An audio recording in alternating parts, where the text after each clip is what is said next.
Shabbat Shalom. Nuevamente estamos acá para un nuevo estudio de nuestra comunidad de Ney Adonolam. En esta oportunidad la porción RE. En esta porción RE significa mira, dice aquí, mira. Atención, yo pongo ante ustedes la bendición y la maldición. La bendición si escuchan los mandamientos de Adonai vuestro Dios, que yo os ordeno hoy. La maldición si no escuchan los mandamientos del Señor Dios, sino que se apartan del camino que les ordeno hoy, para seguir a otros dioses que no han conocido. En esta porción, Moshe instruye a su pueblo de Israel, a erradicar por completo cualquier tipo de idolatría y fortalecer así todos los aspectos del servicio de ellos hacia el Eterno, destruyendo todas las distracciones, todas cierto, los servicios ajenos al Creador, enfocándose en el servicio a Dios. Por lo tanto, cualquier cosa que los fuera, cierto, a desviar tenía que ser erradicado por completo. Esa era la instrucción al entrar en la tierra de Israel.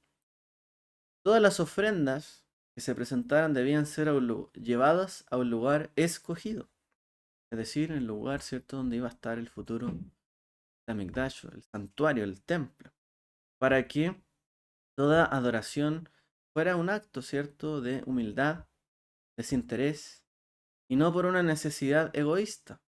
¿Por qué? Porque si yo tengo necesidad de que Dios me ayude en algo, bueno, hago un altar, edifico allí algo y le pido a Dios que me cumpla mi deseo. Y esta era, ¿cierto?, la actitud de los idólatras y los paganos en aquel entonces. Tengo una necesidad, se la pido al Creador, o se la pido a los dioses, mejor dicho, y por lo tanto hago un altar, adoro, sacrifico un animal y espero que se cumpla mi deseo. No era esta la actitud que tenían que tener los hijos de Israel, sino que tenían que hacerlo con un acto de humildad, sacrificio, un desinterés, llevados a un templo ajeno, digamos, de su círculo cercano, que no estaba al lado de su casa, probablemente, y allí iba a comer parte de ello, pero no todo. También tenía que compartir de este sacrificio, es decir, no era solo para él el sacrificio. No podía haber una necesidad egoísta ante esto.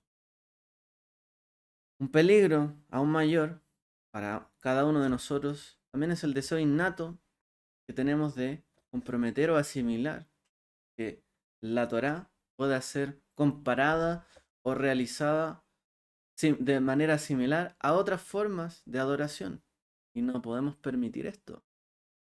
Entonces, podemos, ¿cierto?, asimilar nuestra cultura o los mandamientos de la Torá a otros pueblos.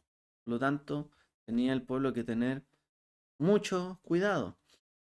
Más adelante Moshe advierte a los hijos de Israel en contra de cualquier tipo de incorporación o asimilación de prácticas paganas o idólatras, y también advierte contra el falso profeta, los misioneros también idólatras, e ir, ¿cierto? Y las ciudades idólatras o apóstatas debían ser destruidas junto con todas sus pertenencias materiales.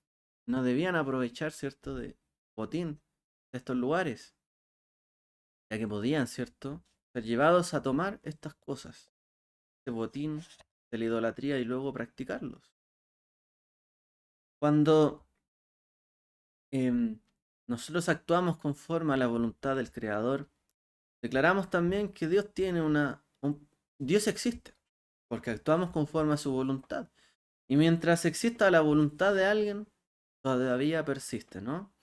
Esto es similar a cuando recordamos, ¿cierto?, a los que han partido. Si seguimos en su voluntad y hacemos su deseo, aún después de morir, siguen vivos entre nosotros. Y si nosotros cumplimos la voluntad del Creador, siempre en todo tiempo, declaramos que existe, está, ¿cierto?, en medio nuestro. Por lo tanto, declaramos también que cada cosa tiene un propósito en este mundo. Pero cuando hacemos mal uso de las cosas de este mundo, ¿cierto?, y las dedicamos a dioses o a las cosas que no son Dios, como dice la Escritura, y declaramos, ¿cierto?, adoración sobre cosas que no son Dios realmente, negamos el propósito de Dios, su voluntad, y prácticamente, ¿cierto?, le damos inutilidad a las cosas que Dios ha creado. Por lo tanto, todo esto que ha sido llevado en pos de la banalidad de los dioses debía ser destruido, porque esto negaba la creencia en el Creador y sus propósitos. Todo aquello que usaron debía ser destruido. Sobre el resto de la porción, ¿cierto? De esta semana, se detallan los mandamientos que distinguen a Israel del resto de los pueblos, lo que tiene que ver con el kashrut, ¿cierto? La dieta alimenticia, lo que tiene que ver con los maserot, con los diezmos, la shemitah, el año sabático, las leyes también sobre el préstamo de dinero, el esclavo hebreo, la consagración del animal, el primogénito, ¿cierto? Y alguna revisión de los principales días festivos, como los solos de peregrinación, Pesach, Shavuot y Sukkot. Em, no se mencionan en este caso, por ejemplo, Yom Kippur, Yom Teruah, según algunos, porque en realidad no hubo mayor cambio en el desierto en la práctica de estos, pero sí se fueron, digamos, especificando un poco más estas otras festividades en la medida que entraban en la tierra de Canaán. Bueno, en esta porción, ¿cierto? Se habla mucho sobre la declaración, escoge pues, ahí está, la bendición, verajá, o que la bendición y la maldición. Está la vida, está la muerte, está el camino del bien, el camino del mal, escoge pues tú la vida. Ciertamente esta declaración es muy simple, entre escoger la vida y la muerte. ¿Quién escogería la muerte? Quizás muy pocas personas que no desean vivir, pero es raro esto, porque para la gente no es tan sencillo dejar de vivir. Tienen que tomar una difícil decisión que los lleve a esto. No es simplemente algo natural perder la vida, o dejarla o abandonarla. Es difícil, no es sencillo. Pero seguir entonces la vida podría ser algo fácil. Es la decisión más fácil, más superflua. De hecho, hay un instinto de supervivencia en cada persona. Ahora, em, una de las cosas que nos distinguen, digamos, como personas o como, em, digamos, una raza, ¿no? humana, es que aunque tenemos ojos para ver y mirar, como dice la Torá, somos bastante míopes o somos bastante ciegos muchas veces. Aun cuando tenemos esta capacidad de ver y mirar, muchas veces o nos tapamos, nos vendamos los ojos, queremos tapar el sol con un dedo, simplemente nos vemos bien, queremos ver solo lo que queremos ver, ¿cierto? Simplemente nos cegamos a nuestros propios intereses y a nuestros propios impulsos. Esto es algo natural y básico de cada uno. Vemos lo que queremos ver, hacemos lo que queremos hacer y buscamos lo que cada uno de nosotros quiera. No hay otra explicación, ¿cierto? Por el hecho de que tanta gente persiga de una manera tan eh, viciosa o codiciosa, ¿cierto? Diferentes placeres de este mundo, ya sea las drogas, ¿cierto? O distintas cosas que están, ¿cierto?, arraigadas en una sociedad que llevan a muchas personas a caer en vicios, ¿cierto? Y destruir así su vida. Mucha gente toma la decisión de consumir, ¿cierto?, algún tipo de drogas u otro tipo de cosas y finalmente su vida con esto, ¿cierto?, se está extinguiendo de a poco. Hoy día muchos reclaman, ¿no? Que muchas de las cosas que se ofrecen están enfermando a la gente. Producen cáncer, diabetes, ¿sí? Pero el impulso es, si está rico, lo como. Si esto me produce un bien, me hace sentir mejor, lo consumo. Entonces elegir la vida tiene muchos matices. No es simplemente llegar y decidir la vida y ya. Hay cosas placenteras, ¿cierto? Cosas que nos provocan libertad. Cosas que por un placer temporal también nos conlleva después muchos costos y muchas consecuencias a largo plazo por haber disfrutado de estos placeres. Una de las mayores búsquedas, ¿cierto?, de hoy día de la sociedad es la calidad de vida. La gente quiere tener una buena calidad de vida.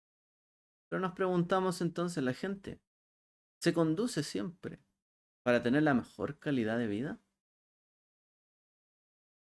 junta lo necesario para tener el mejor hogar y la mejor calidad de vida, gasta lo justo para poder tener la mejor calidad de vida, come lo que corresponde para tener la mejor calidad de vida, estudia lo que corresponde para tener la mejor calidad de vida, o no. O la gente simplemente pretende esto, pero no siempre se esfuerza.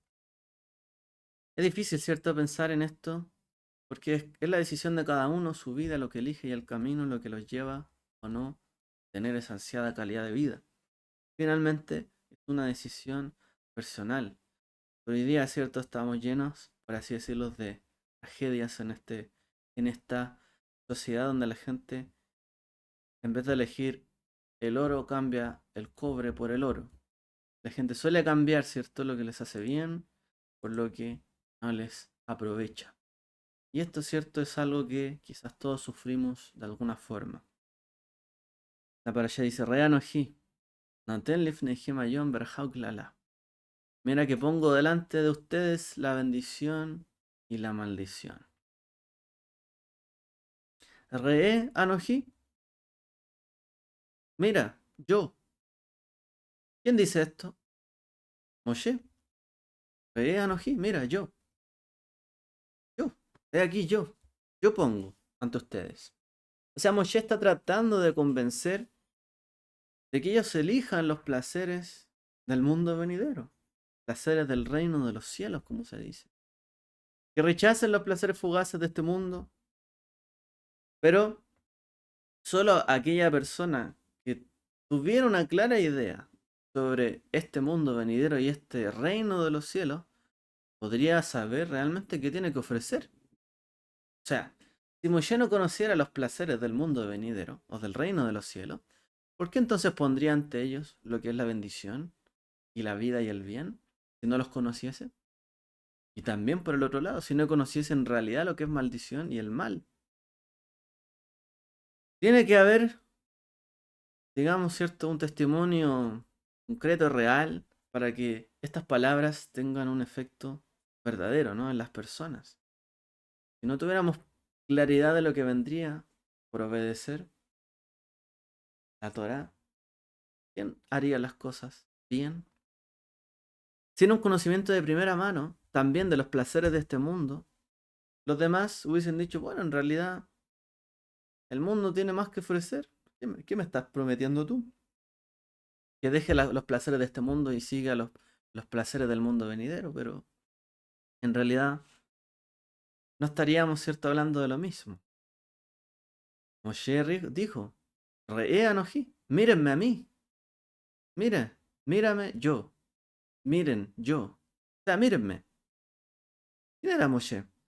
Una persona, podemos decir, de las personas más ricas, porque él sabía claramente lo que el mundo tenía que ofrecer.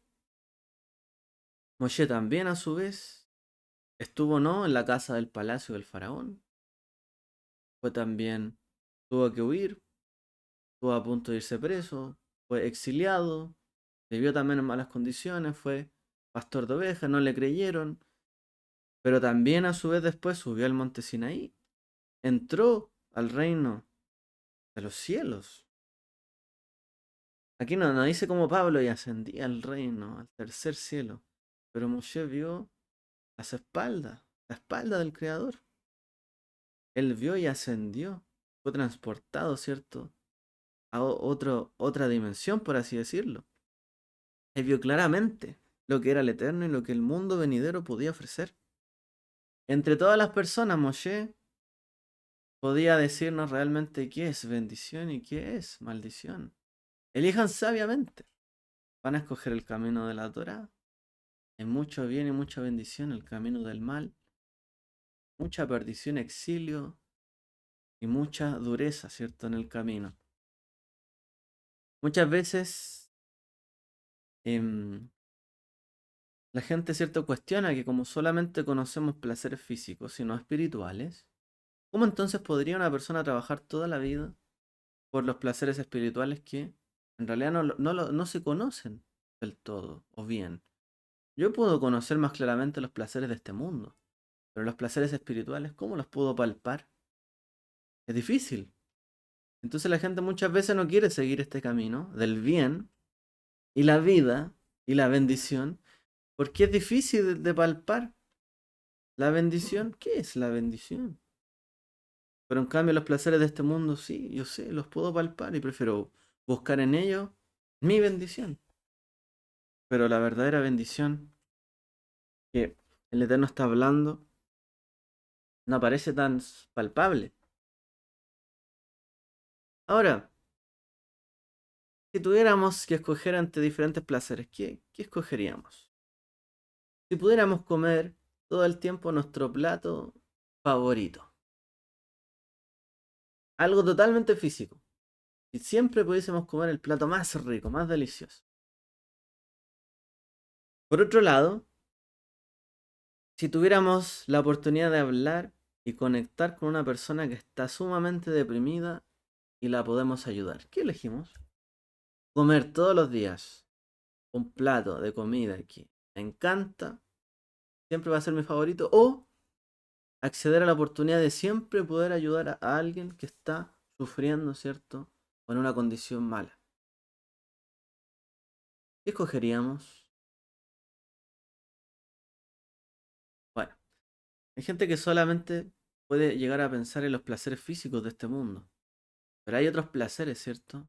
Tienen que ver con espiritualidad, la ayuda al prójimo, el amor, la compasión, la misericordia, la paz, la restauración. Es algo, ¿cierto?, que realmente nos puede bendecir. Y esto es lo que buscamos espiritualmente. Tener esa capacidad, esas instancias, eso es bendición. Ciertamente, si solo pensamos que la bendición es algo físico, estamos totalmente equivocados. Bueno, una persona honesta quizás podría decir, bueno, escojo entonces ayudar al prójimo. Bueno, aún estando en nuestro cuerpo físico, revestido de esta carne, somos capaces de escoger la misericordia. Viviendo en este mundo físico, sabiendo reconocer el valor realmente de lo espiritual, bueno, ¿cuánto más podremos disfrutar de los placeres espirituales cuando dejemos este cuerpo físico y seamos, ¿cierto?, citados, revivificados por el Señor? Y esto es lo que nos dice la Escritura, nos enseña. Realmente, si hoy día podemos disfrutar los placeres, ¿cierto?, del mundo venidero, la espiritualidad que el Eterno nos ofrece, cuando estamos sujetos a este cuerpo, ¿cuánto más lo podremos disfrutar ya cuando haya pasado este mundo? Esto es lo que nos dice, ¿cierto?, la fe. Pero Re dice, mírenme, a mí, de forma singular. Re prácticamente es, mira, como si se dirigiera solo a una persona. Pero después dice, Re, Anoji, ¿cierto? Y después dice más adelante, Lifneihem, ante ustedes. O sea, mira, yo pongo ante ustedes. O sea, mira tú, yo pongo ante ustedes. Luego en plural. ¿Por qué se hace este cambio en el pasaje? ¿Por qué se salta una regla gramatical de haber seguido hablando en primera persona y se amplía? Y aquí, cierto, hay una explicación que nos da el Talmud la Gemara, interesante en Kiddushin 40. Dice que una persona siempre debe considerar que el mundo se encuentra en un equilibrio perfecto entre méritos y pecados. Eso es lo que nos dice el Talmud y la sabiduría judía. Siempre debemos considerar que el mundo está en un correcto equilibrio entre el mérito y el pecado. Es decir, que siempre hay justicia en este mundo. Si uno realiza, por lo tanto, una mitzvah, un mandamiento, la balanza del mundo entero se va a inclinar hacia el mérito, hacia el bien, hacia la vida, hacia la bendición, y se ganará todo el mundo. O sea, todo el mundo es ganado por una acción justa, un mandamiento. Pero si realizamos un solo pecado, estando la balanza en perfecto equilibrio, la balanza del mundo entero se inclina hacia el pecado, la maldición, la muerte, y la responsabilidad es de cada uno de nosotros. Es decir, tú Tú, como persona individual, date cuenta de que en tus manos está el destino del mundo entero. Lifneihem, delante de todos ellos. Tu decisión y tu acción está, ¿cierto?, en tus manos determinar el destino de todos ustedes, por así decirlo. O sea, si la bendición y la maldición estarán ante los demás, depende de un hilo, es decir, de nosotros. Y esta es la explicación que nos dan los sabios. Depende de cada uno de nosotros, nuestras acciones determinan también el curso del mundo. Hay mucha gente que reclama que hay injusticias, que siempre el mundo es injusto. Pues entonces, ¿por qué no lo dice de manera más abierta y directa? Dios es injusto. Eso está diciendo usted, según esta visión. Si usted cree que hay injusticia por todos lados y que el mundo no está en equilibrio y que reina el mal y que solamente el mal predomina y la maldición, usted nos está diciendo que Dios tiene abandonado el mundo y su justicia no se ejerce en ninguna parte de este mundo. Pero si hay un Dios y hay un creador que determina, ¿cierto?, las cosas y es un juez justo, y esto es lo que reconocemos siempre, que es Él, pues entonces tendríamos que reconocer que siempre el mundo está en un equilibrio. Es decir, si alguien triunfa o alguien pierde, si alguien es bendecido o maldecido, pues habrá un equilibrio en la justicia de Dios de por qué estas cosas ocurren. Y no será todo injusto. Porque si usted considera que todo es injusto, bueno, Dios es injusto. Dígalo así mejor. Sea más directo. Pero, ¿creemos realmente que Dios es injusto? Entonces, si Dios tiene todo, ¿cierto?, en una balanza en su justicia divina, todas las cosas están en su balanza divina, en su infinita sabiduría, ¿cierto? Mayor a toda nuestra sabiduría. Y Él tiene todo en una balanza perfectamente. Quiere decir que cada una de nuestras acciones, pues tiene ese peso de inclinar la balanza. En el momento en que yo tomo una decisión, inclino la balanza. No sirve echarle la culpa al resto. En realidad, cuando yo tomo la decisión, se inclina la balanza. Yo considero siempre que todo el resto de las acciones están en una balanza, equilibradas. Por lo tanto, mi acción determina hacia dónde se inclina. Y esta es la manera que uno debe pensar. Mira, tú, en tus manos está todo lo que ocurra ante ellos. Nosotros tenemos que pensar de esta manera. Porque de otra forma piensan los paganos que hacen idolatría y como creen que hay injusticias, que merecen más cosas, que ellos tendrían que haber recibido esto, que no tendría que haberles azotado este viento, este destrucción natural, que hacen sacrificios. Sacrifican personas, ofrendas, para que los dioses se inclinen a su favor, porque es injusto lo que pasó y necesitan que vuelva el equilibrio. Al revés. Ellos piensan que el mundo no está en equilibrio y que sus acciones llevan al equilibrio. O sea, sus acciones son más justas para volver a la justicia, al equilibrio. Y los idólatras piensan de esta forma, que tienen que volver el mundo, su balance, a su favor. Pero nosotros siempre creemos que el mundo está equilibrado. Pero son nuestras acciones las que determinan si hay bendición o maldición. Somos nosotros. El Eterno tiene las cosas equilibradas. Si viene algún mal, de la mano del Eterno. Él no es un juez injusto. Y si viene algún bien, viene de la mano del Eterno. Él es un juez justo. Todo es para bien, tanto lo bueno como lo malo. Justicia y la injusticia y todo lo que uno llega a pensar que ocurre en este mundo, todo viene de su mano. Su decisión y su determinación, es decir, está equilibrado. Entonces nosotros no hacemos sacrificios como los idólatras, pensando que el mundo es injusto. Nosotros hacemos sacrificios porque pensamos que inclinamos la balanza hacia la bendición y la vida.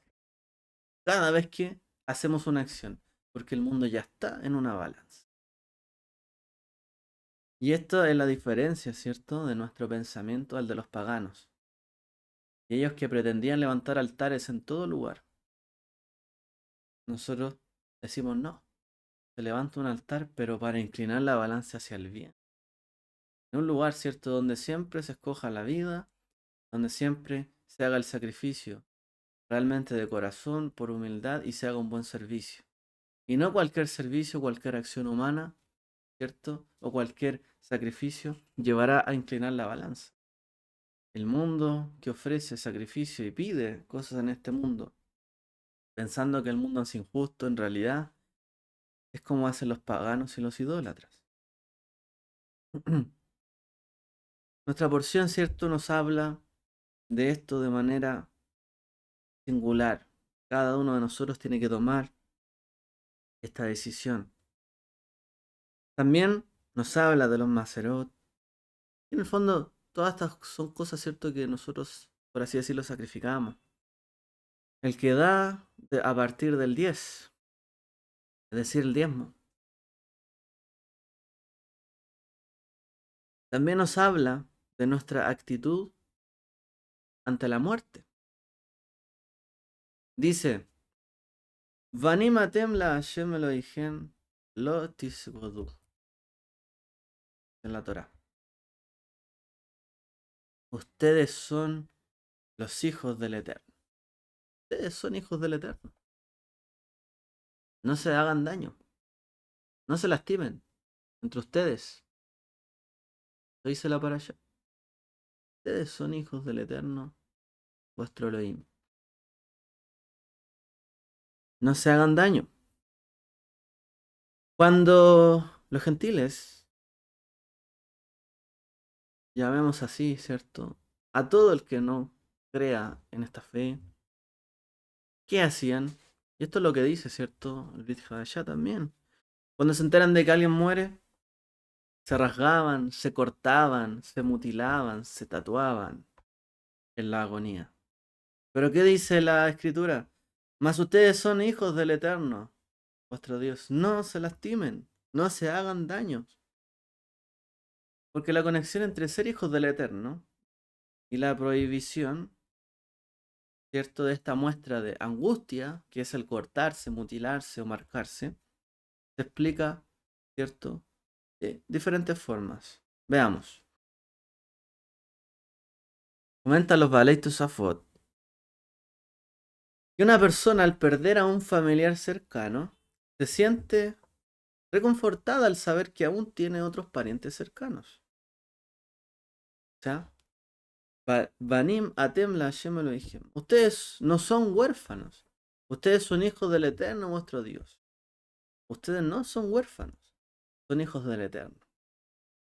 Por mucho que alguien, como dice el Salmo, aunque te abandonara tu padre y tu madre, yo no te dejaré. Ustedes no son huérfanos. Yo soy el Eterno, vuestro Dios. Ustedes son hijos del Eterno, vuestro Dios. No son huérfanos. Tu padre aún vive, como se dice. Oh, David Nujay, todavía mi padre vive. Sí, todavía nuestro Padre Celestial vive. Si bien la tristeza en el duelo, en el luto es apropiado, no así la angustia desesperante. La tristeza es apropiada, pero no la angustia.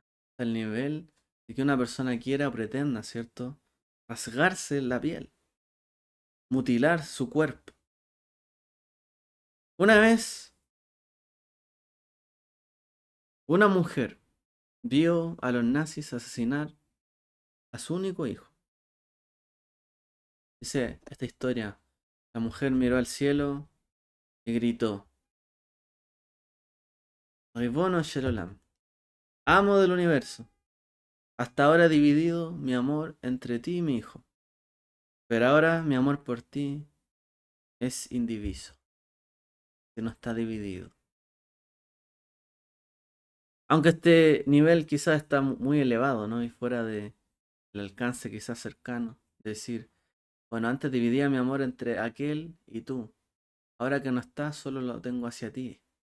Difícil conseguir cierto nivel tan elevado, pero es un amor, ¿cierto?, el que tenemos que tener por él de una manera, ¿cierto?, que nos lleve siempre a hacer su voluntad. Cuando sabemos que somos hijos de Él, queremos hacer su voluntad y que haremos por el bien. Una vez un padre envió a su hijo a una tierra muy lejana para que consiguiera algunos artículos que no estaban disponibles en su ciudad.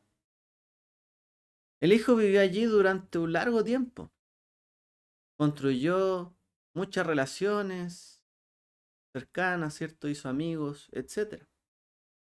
Finalmente, después del tiempo, llegó la carta largamente esperada de su padre, que había mandado a su hijo a buscar unas cosas, y le solicitó que volviera a casa. Y el día de su partida, aquellos que amaban a esta persona fueron al puerto a despedirse. Había mucha lágrima, mucha tristeza, pero no había ni agonía ni angustia. La idea de que alguien se desgarrara y se rompiera las vestiduras, se mutilara, etcétera, era absurda. ¿Por qué? Porque el niño estaba regresando a casa de su padre. Había llegado el momento de emprender el viaje de regreso a su verdadero hogar. Por lo tanto, sus amigos lloraron con suma tristeza al darse cuenta de que no lo iban a ver más, pero su existencia continuaba. Con las lágrimas expresan la verdadera o la pérdida personal de no poder seguir construyendo una relación con él, una relación apropiada, justificada. Pero la angustia amarga no tiene razón porque el niño vuelve a su padre. Como dice Vanimatem la Hashem Elohim. Ustedes son hijos del Eterno, vuestro Dios. Somos hijos de Él. Volverá cada persona a su Creador. No tenemos que rasgarnos como si nunca los fuéramos a volver a ver, sino que estarán ahí, ¿cierto? Creador. Cada uno de ellos, sus almas, su vida. Por eso, ¿cierto? No nos rasgamos las vestiduras. Por eso confiamos en el Eterno, en Él, ¿cierto? Quiero, para finalizar, un último y breve reflexión. La Torá dice, si hay en ti, en medio de ti algún necesitado, no endurezcas tu corazón, no cierres tu mano contra tu hermano que está necesitado. Y ante esto, la Mishnah, ¿cierto?, ofrece una fórmula, dice, haz de su voluntad tu voluntad, para que él haga tu voluntad tal como él hace la suya. Y niega tu propia voluntad por el bien de su voluntad, para que él deje de lado tu voluntad por la voluntad tuya.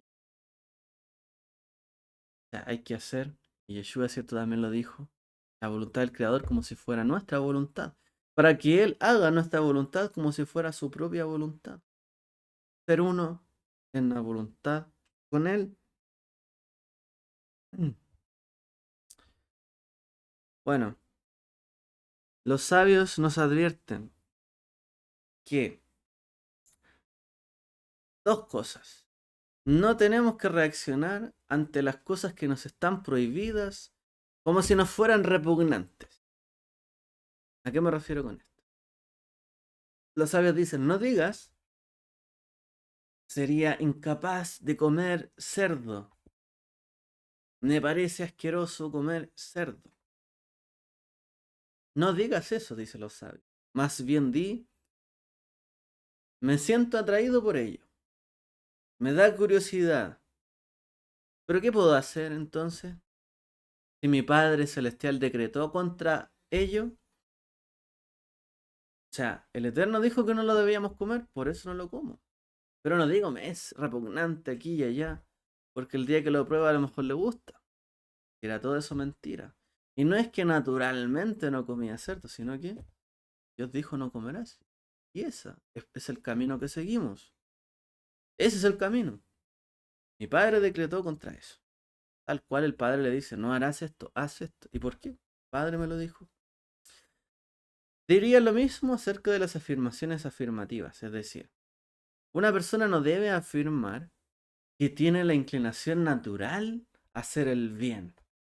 A usar, sí, disciplina, hacer siempre lo bueno. Nadie debiese decir, no, yo tengo una inclinación natural a hacer el bien. Más bien, uno debiese decir, sí, podría perfectamente prescindir de todo ello. Podría perfectamente no hacer nada de ello, de aquello que está bien. Pero lo hago porque el Eterno me dijo que lo hiciera. O sea, su voluntad es mi voluntad. Y si su voluntad es no hacer esto, por eso es mi voluntad. No es que es mi voluntad hacer su voluntad. No. Su voluntad es hacer mi voluntad. Y si su voluntad no es hacer aquello, pues mi voluntad no es hacer aquello. Esta es la conclusión de lo que dijimos anteriormente. Este enfoque tiene relación entre los mandamientos que tenemos nosotros con Dios, con el Eterno. Pero no tendría sentido esto aplicarlo entre los mandamientos que son, bueno, Adam Lejavero, entre el hombre y su prójimo. Ya que no puede ser que una persona diga lo siguiente, se ve feo. Considero que la sedacá, ayudar al prójimo, y el gesed, la bondad, son aborrecibles. No soporto ver a una persona pobre. Y le doy de todos modos porque el Eterno me lo exige y me obligo a cumplir. Porque esto suena muy mal. O sea, en los mandamientos que son entre yo y el Creador, no debo decir en mi tendencia natural, al contrario, es su voluntad y como es su voluntad yo lo hago o no lo hago. Pero cuando se trata de hacer el bien al prójimo y de los mandamientos que tienen que ver entre yo y otros, no puedo decir, no, me carga ayudar a los demás. No soporto ver a una persona pobre. No, porque iríamos en contra del Gesed mismo, ¿cierto? Y la Sedaká y el espíritu de la Torá al hacer esto. Por lo tanto, se nos dice en la Torá que tenemos que imitar a Dios. Esto significa internalizar estos rasgos, ¿cierto? En nuestra vida y convertirlos como si fuera mi voluntad. Su voluntad es que yo haga esto, tiene que ser mi voluntad también. Tengo que convertirla en mi voluntad.